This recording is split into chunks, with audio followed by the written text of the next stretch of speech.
Welcome back to the show. Producer Pat Ford filling in for David today as he continues his paternity leave. So Joe Biden is weighing whether to set in place a gas tax holiday in response to the ballooning gas prices, which have actually come down a little bit in recent days, and I'll get to that in a second. But as I'm sure many of you know, there's a federal gasoline tax. It's 18.3 cents per gallon, and the money goes towards restoring roads and bridges all across the country. But with prices of gasoline at around $5 a gallon right now, there's this idea floating that maybe it would be a good idea to provide temporary relief to Americans who are feeling it at the pump and suspend the gas tax.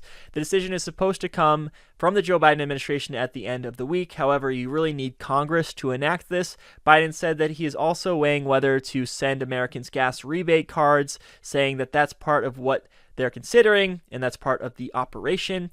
Previously, the administration said that it would be too difficult to put in place a system for gas rebate cards, but now they're taking another look at it. When it comes to the gas tax holiday, I get the sense that if Joe Biden wants it, the Democrats are going to go along with it, and he'll be able to get the votes, although, Democrats are often cautious about doing anything that will do away with, funds for things like infrastructure. The question is, would Republicans go along with it, though, because more than they want to actually fix these issues surrounding inflation and high gas prices and the like, they want to have something to attack Joe Biden on. So they're totally happy, in my opinion, seeing gas prices go up and up and up, because it gives them a greater chance possibly of winning in the midterms. So maybe they'll oppose Joe Biden's tax holiday idea and then turn around and blame him for the high gas prices.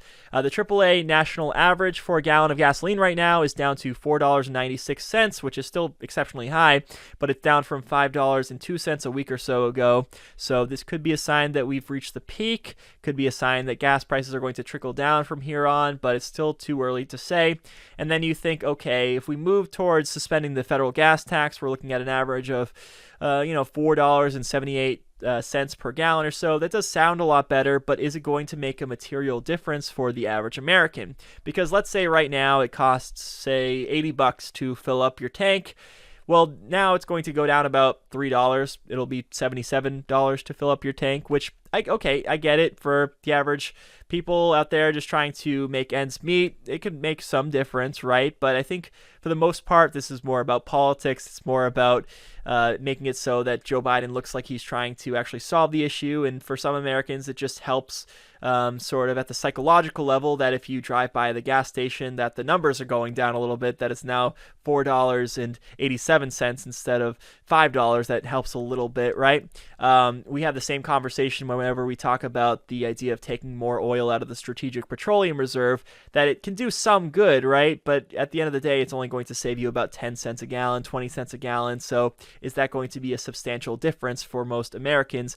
And obviously a big factor in the high price of gas right now isn't just the pandemic recovery and inflation and Putin's war on Ukraine. It's also greed from the oil and gas companies, which are experiencing record profits at the moment. Joe Biden said about this that he's going to be speaking with the oil and gas CEOs, members of his administration specifically will, so they can get an explanation as to how they're able to make $35 billion in the first quarter of the year while the average American is struggling. So that's the latest on gas prices. They are coming down a little bit, but they would come down quite a bit deal more if Joe Biden and the Democrats and the rest of Congress decide to suspend the gas tax.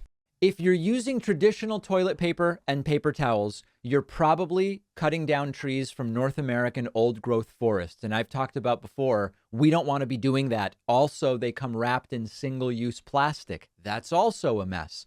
And the solution is Real Paper. This is a sponsor I feel great about. Real Paper makes paper towels and toilet paper from fast-growing bamboo, not from virgin tree fibers from forests.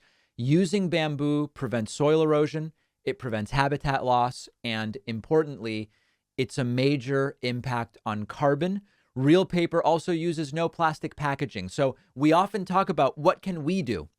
Corporations need to do many things, but what can we do to help the environment?